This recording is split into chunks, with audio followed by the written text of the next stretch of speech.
हम इस वक्त पहुंचे हैं ग्रेटर नोएडा के इंडिया एक्सपो मार्ट में और आप मेरे पीछे देख सकते हैं हम यूपी पुलिस के एक स्टॉल पर पहुंचे हैं। यहां पर सब चीज़ों की प्रदर्शनी लगी हुई है, किस तरह से यूपी पुलिस कितनी स्मार्ट हो गई है और किस किस तरह से ये अपराधियों से निपटने के लिए किन किन हथियारों का यूज करते हैं, किस तरह से साइबर अपराधियों के लिए पुलिस किस किस चीज़ों का यूज करती है। इसी सब पर हमारे साथ बात करने के लिए कुछ यूपी एटीएस के पदाधिकारी मौजूद हैं। इनसे बात करेंगे कि इसमें क्या कुछ खास है। क्या नाम है आपका? जी, मेरा नाम अवनीश दुबे है और मैं यूपी एटीएस से हूँ। आपके इस पवेलियन में क्या खास है?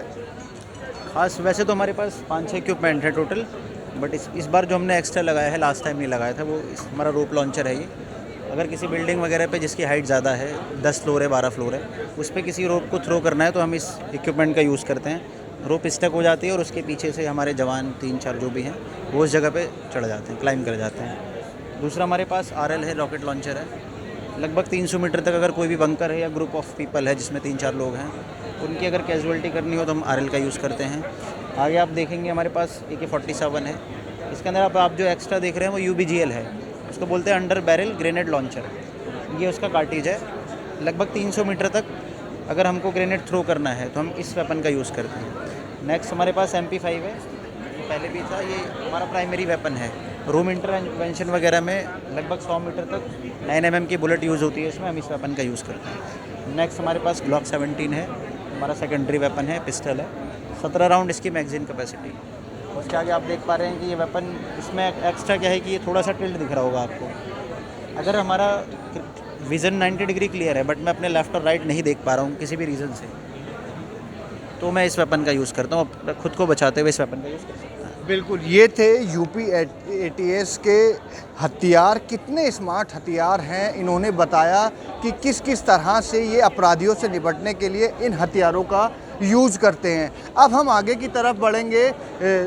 इस पवेलियन में यूपी पुलिस में एक साइबर अपराध जो है अब बहुत ज़्यादा लगातार बढ़ रहा है, उसी से जो है रिलेटेड हम यहाँ साइबर डेस्क पर पहुँचेंगे और इनसे बात करेंगे कि साइबर के लिए यूपी पुलिस की तरफ से क्या कुछ खास इस बार यहाँ पर लाया गया है।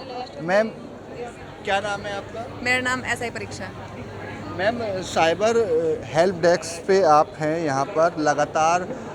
उत्तर प्रदेश में और देश की भी हम बात करें तो साइबर अपराध लगातार बढ़ता जा रहा है, तो साइबर अपराधियों से निपटने के लिए क्या कुछ खास इस बार यूपी पुलिस ने तैयार किया है? अभी अपडेट होने की ज़रूरत है, लेकिन हमारे पास तो वही पुराने हैं। अपने उसके नंबर से कॉल CDR निकाल के उसकी लोकेशन, उसको जितना जल्दी जल्दी लोकेशन उसकी मिलेगी हमें, उसे अपराधी की लोकेशन में पहुँच के उसे पढ़ के ले जाते हैं। वैसे बहुत इजी भी है ये, अगर प्रॉपर हमें इसका मिल जाए डेटा तो हम इजीली पढ़ के ले जाते हैं। अभी हम 7-8 दिन पहले ही पकड़ के ले गए अपने एक्यूज्ड को, एक था गाजियाबाद से।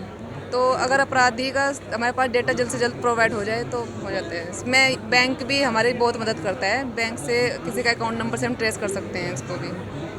मैम, एक लगातार डिजिटल अरेस्ट जैसी घटनाएं लगातार बढ़ रही हैं। आपने देखा होगा कि बुजुर्गों को ज़्यादा टारगेट किया जा रहा है, डिजिटल अरेस्ट करते हैं। नोएडा में आए दिन इस तरह की घटनाएं देखने के लिए मिलती हैं। तो साइबर अपराध को, ये जो डिजिटल अरेस्ट है ये लगातार बढ़ रहा है, इसके लिए क्या खास है? सबसे बड़ी बात, डिजिटल अरेस्ट कोई वर्ड ही नहीं है। डिजिटल अरेस्ट कोई वर्ड यूज़ करता है अगर आपके सामने कि आप डिजिटल अरेस्ट हो चुके हो, तो वो समझो कि फ्रॉडस्टर है। क्योंकि पुलिस अगर किसी को अरेस्ट करेगी तो जाके करेगी इसके घर पे, और जेल जाने के लिए जेल बनी हुई है, कोई घर में किसी को रख नहीं सकता है।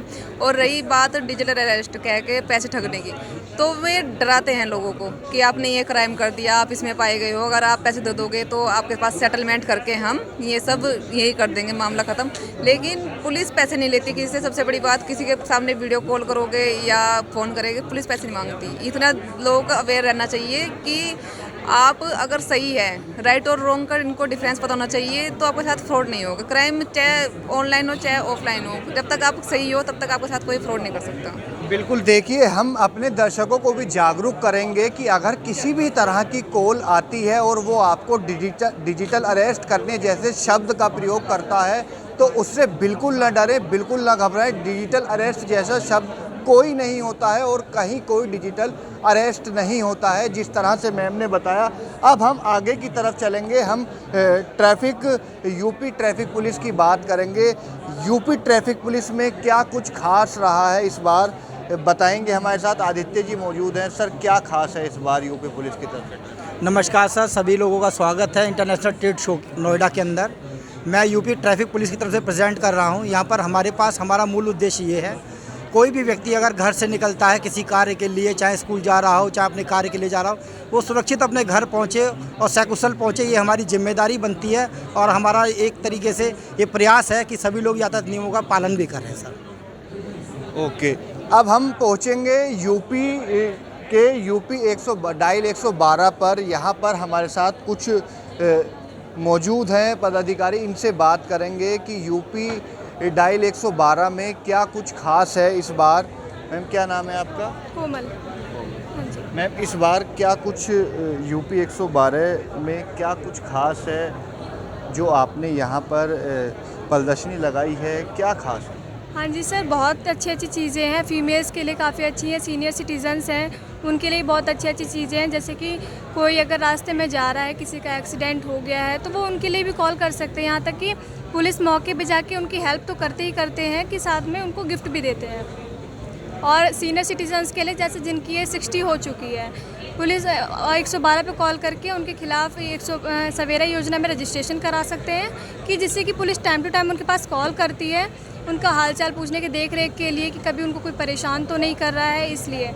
और फीमेल्स हैं, काफ़ी सारी फीमेल्स जो बाहर रहती हैं, तो अगर वो 112 पे इसके लिए भी कॉल करें कि उनको कन्वेंस नहीं मिल रहा है। आजकल कितना सेफ़ नहीं होता है ना बाहर घूमना इतनी देर तक, तो अगर वो बाहर हैं तो उनको अगर कन्वेंस नहीं मिल रहा है, उसके लिए भी 112 पे कॉल कर सकते हैं।